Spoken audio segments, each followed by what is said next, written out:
So one of the vision I always had when I started Mastermind a year back was probably 5 years down the line, people should have the confidence of working with each other in such a way that one member wants to go off, do something on their own. The other members can jump in and run the business. I joined Mastermind because I wanted to learn from other business owners how they're running their business, how they're getting things done.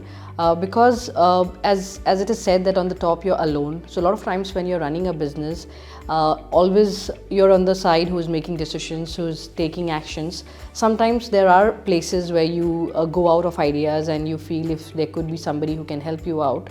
So as an entrepreneur, as a business person, or certainly somebody starting up in business, it is true, it is very lonely at the top, and sometimes outside of your own respective businesses, you do need a sounding board, not only in your personal affairs, but certainly in your business affairs. So Mastermind is the right thing for you. So here what happens is the moment we onboard, we all sign an NDA with each other.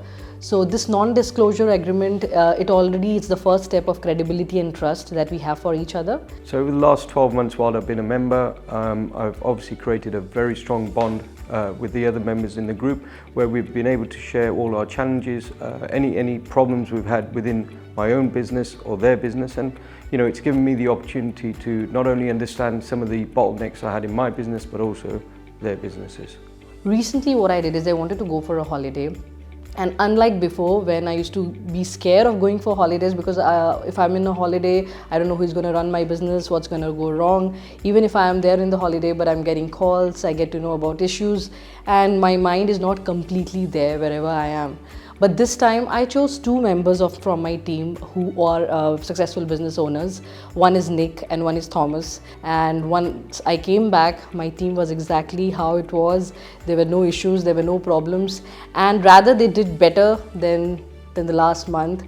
So I was quite happy. So when she asked me to take over a sales team, I naturally, I felt I had a good, strong understanding of her business already, feeling the fact that I knew different sectors of where she actually drives her business. So I thought for me it's a challenge, but I was up for it. So Rupa's story makes me really feel very proud of it, because this is something that I was expecting it to happen after 5 years. But I'm so happy that we've taken this chance. So I think it is a very good decision for any business owner to be a member in this kind of organization who is giving such support.